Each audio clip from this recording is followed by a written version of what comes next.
Welcome to the Javier Mendez podcast. It's been a little bit. Jav, just after the victory, hanging out in Dubai, meeting up with some friends. How's things been going for you over there? Really good.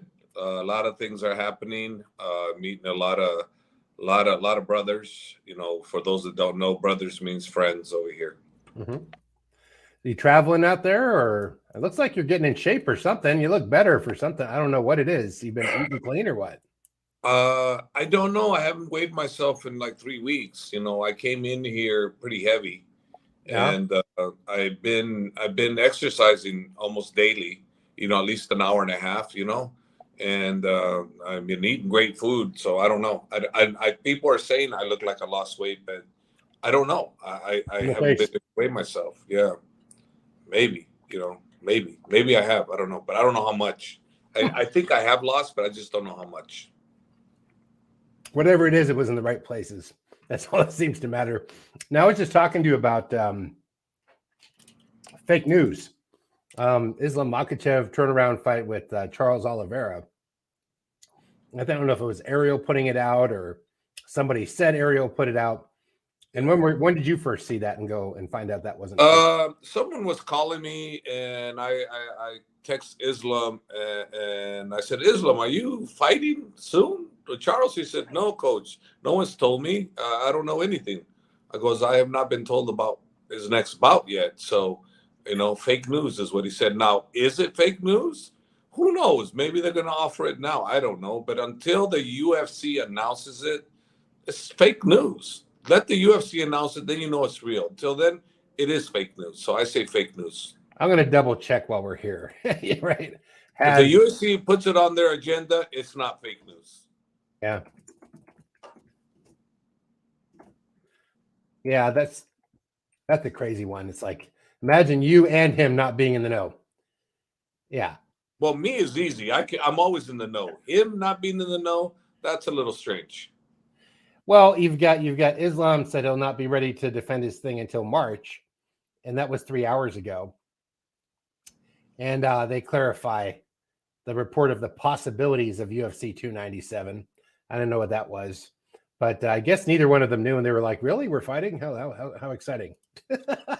Yeah, I don't know who released it. I just know because people that actually are, you know, they kind of know a little bit, but don't know. They said, "Hey, so we're gonna see you soon." I'm like, "Huh? With who?" He goes, "Islam's fighting Charles." I go, "I don't know.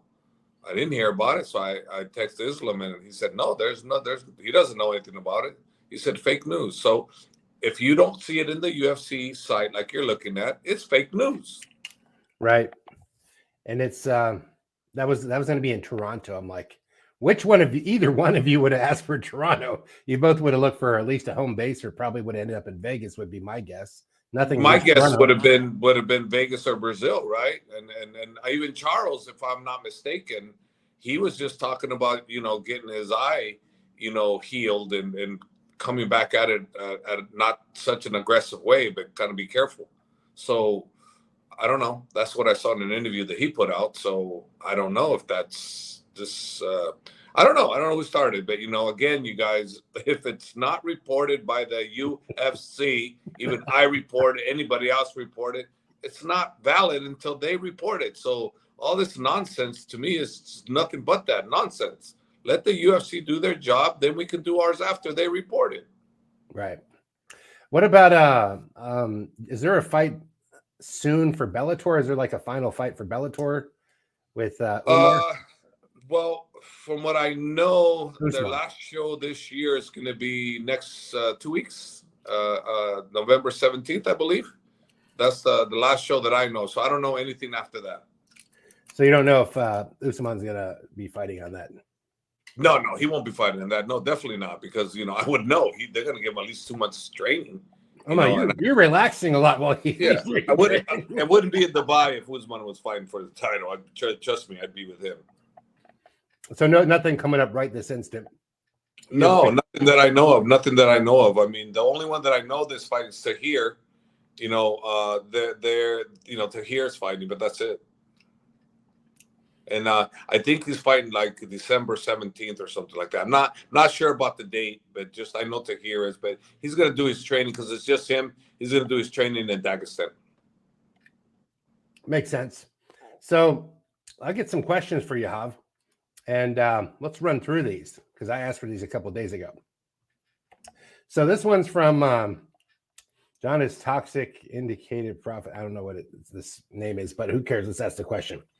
Hey, Coach, what was your favorite, most disliked thing about being a fighter yourself? And what advice would you give to yourself now if you could speak to yourself back then? The biggest advice I would give myself is the advice I give all my fighters now. Relax, relax, relax. Nerves were killing me. I almost wanted to retire many times because the nerves were too much on me. So relax. That's the key point. Relax. Those were self-inflicted, you'd say? Like, yeah. I put so much pressure on myself. And if I would just relax and think positive, think about winning and relax, I'd have been fine. But no, I put a lot of pressure on myself. It was bad. I could see that.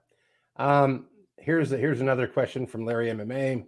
What was your most memorable moment with Khabib, Islam, Umar, or Usman? I guess which one of those? The most memorable? Yeah.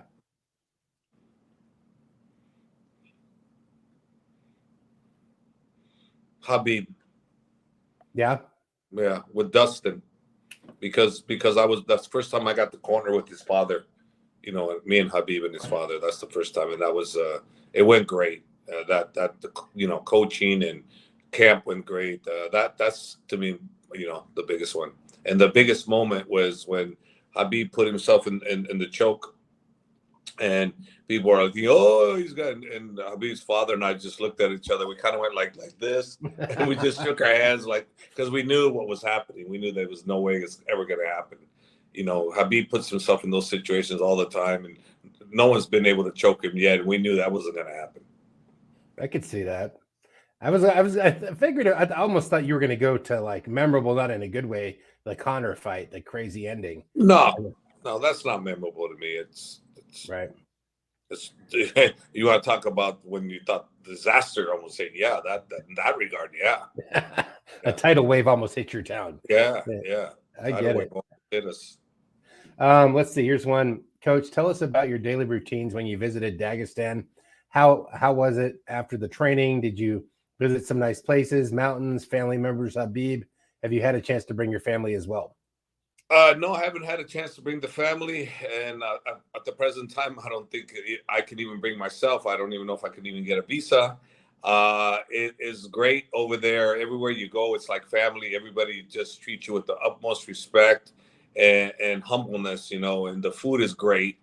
I love Dagestan. I love Makhachev, and then I got to visit, a lot of the places. I got to see one of their mountain villages, and where Khabib was, born. I don't know if he was born, but it's one of them. There's like two. There's two mountains. One midway mountain, one super high mountain. I got to see the midway mountain, and that was a trek in itself. It's pretty high up there, and it was a great experience. Great experience. They were trying to get you to do some human hang gliding for a second. They're up the side of that mountain. Yeah, they're crazy over there. They're going downstairs, and I'm like, oh man. And then I saw Najimin, Habib's cousin. He started going down. And he started rolling fast. Like he almost like tripped. And it was like I was just thinking to myself, man, these guys are he's gonna roll everybody over. And that'd have been instant. Bye bye. See you later. It was.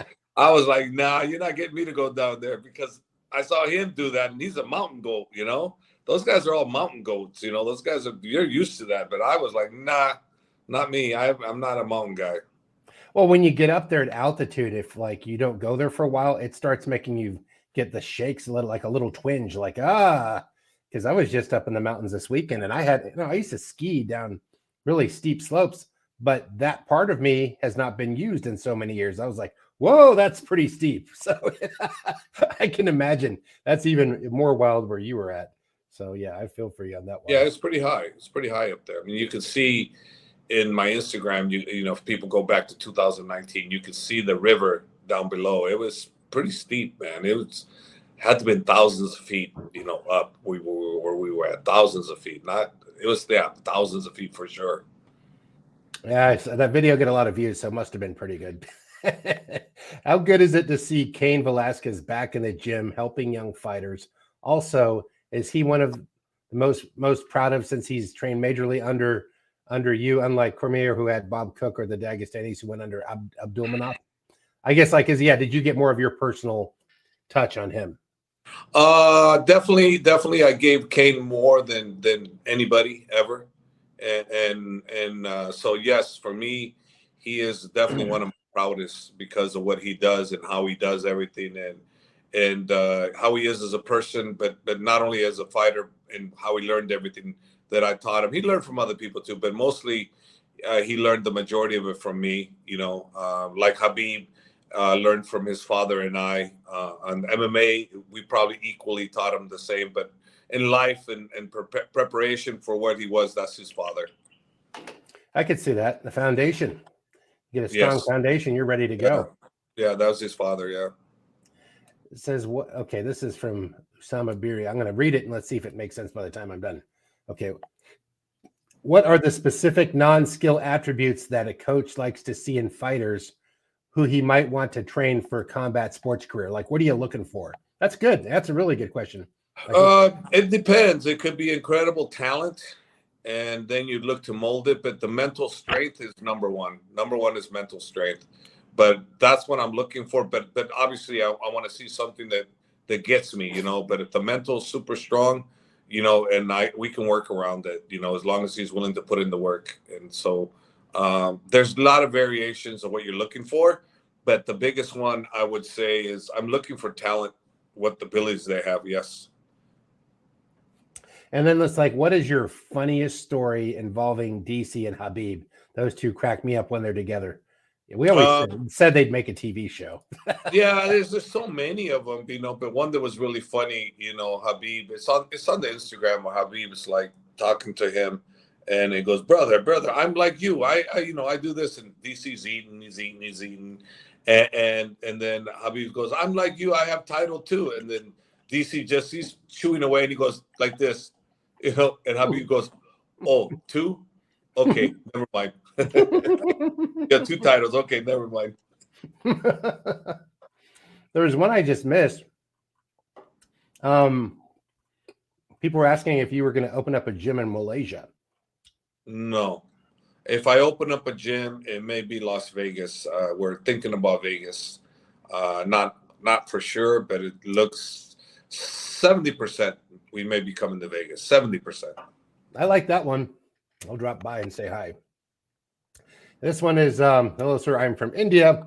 I want to know about the scope of Indian fighters in UFC, how aspirant fighters should train, diet at beginning level.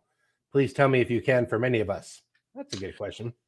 You know, they should follow Ansho. He's the first Indian fighter from India. You know, look him up, follow him up, and look at his training routines. That's what you need to be doing.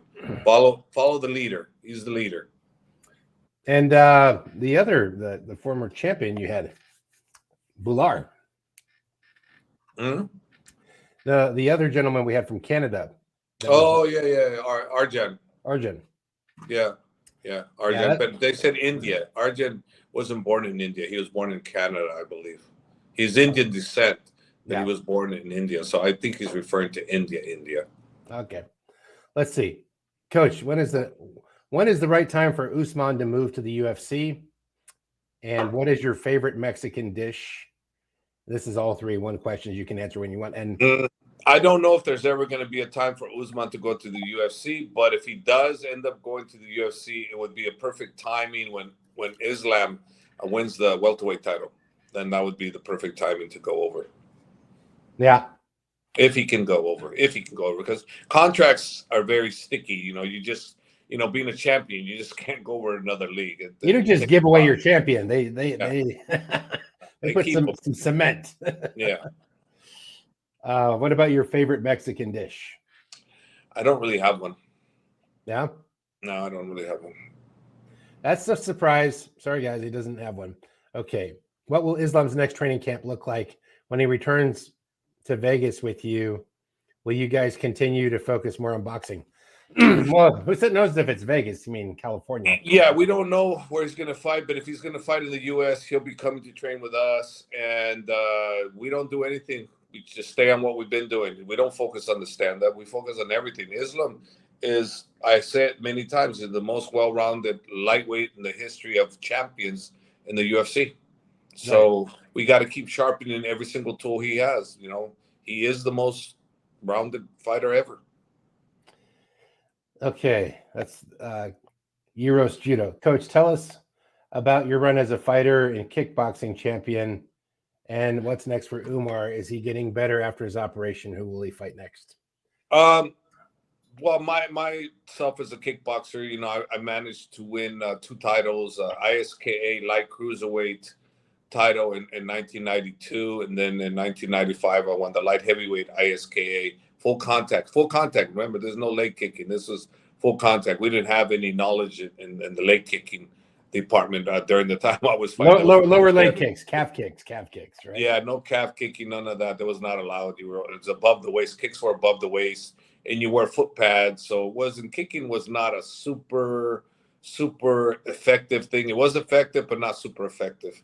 You know, it was more boxing that was the best techniques was boxing techniques. So that's why I spent a lot of time in the boxing gyms. And regarding Umar, surgery went great. He rehabbed himself fairly well. And it's just a matter of when the UFC gives him a next date. And my hopes is that he gets a top contender, you know, in the next fight. And then after that, hopefully he gets him in line, you know, for a title shot. Anything's possible. I'm just throwing it out there. I'm not saying it's going to happen. Just throwing it out there because I want it to happen. Yeah, you know when you know. That's just how it is. Who's your favorite fighter to watch now, and how good is Shara? Thanks, Coach. If you pick this question and answer for me, of course, that was a good question. Anyways, Jackie Jacob, prepare. My favorite fighter to watch is still Izzy. Outside of my guys. But, you know, there's so many fighters out there. You know, I like the Spaniard guy from Spain. He really impressed me. You know, really impressed me a lot. He's got, what's his name? Elias or something? Elias? Topuria? Yeah. Is he Spanish? I kind of I don't want to say Spanish. I don't want to be Argentinian and then I'm like wrong. Yeah, but he's not Spanish descent, but he lives in Spain. Oh, does he? Okay. Yes. Yeah. He's impressive. He's fun to watch. Let's see. And he may be facing who Islam just fought next, correct? Alex. And they're like, how good is Shara? So you guys. I didn't see Shara. I only got to hang out with him at the Bahasa farm, the animal farm. So I don't know anything about him. I hear he's a killer. You know, he's really fun to watch, and that's all I know. I just, you know, he's very daring, very competitive, great guy, speaks decent English. But yeah, I don't know anything, and he's pretty cool to look at because he's got one blue eye and one regular eye. Pirate. Yeah, the pirate. So he was fun to hang out with. I guess people are like, hey, they're training together. How long has Coach been training him? No. We won't be training together. He's got his own great team. We have ours. He has his, and they'll be doing this thing. I'll be rooting for him. Let's see. From the Cheetah. Hey, Coach Hobb, I got a question for you. Is there any up-and-coming Mexican heavyweight prospects training at AKA that will be the next Kane, or is Kane a one-generation talent? Well, Kane was definitely one generation. I'd rarely seen anybody else like him. There was you know, the other Mexican champion that won, Anthony Ruiz. You know, there was him, but he didn't quite fizzle out after he won the title. Then he lost it to Joshua on the rematch. So boxing, yeah. You know, yeah. So that's it. I have never seen another Mexican Kane. Yeah, no. Yeah, he's one of a kind. Here we go. When you first saw Khabib, did you imagine him to be this successful in the domain? Yeah, I thought he was going to be this successful if he learned to listen, but later I find out that he was listening. It's just when I used to tell him to relax, he thought relax meant go harder. So yeah, I knew that from the get-go because he always destroyed everybody. No one stood with him. No one. They were definitely better strikers at that time, but you know, they couldn't last more than 15 seconds standing with him. He'd take everybody down. Then he'd maul them. It's true. Okay, so we get a question, 14-year-old. When Khabib said he's leaving all MMA, does this mean he'll not be training with you guys anymore? We know we've answered this in many podcasts, but you could tell him. And yeah, no, he's training the guys. He trained Islam for this last fight. He was here training. He was the leader. You know, the next leader is Magomed, you know, which is the head coach for you know, at home team Abdulmanap. And I'm more like the mentor than I am anything now these days, you know. But when they come to San Jose, you know, that I'll take more of a role. But over here, when I'm over here, I'm more of the role of a mentor, giving advice, because, you know, that's what I'm really good at. My strength is not so much the mitt holding or technique holding. It's the, you know, it's the mentorship that's my strength. That's how I've been able to forge and build champions. It's not what I teach them, it's what I hear. In other words, it is what I teach them, but it's not technique. It's here. It's not a bunch of katas and movement. No, positioning. It's mental.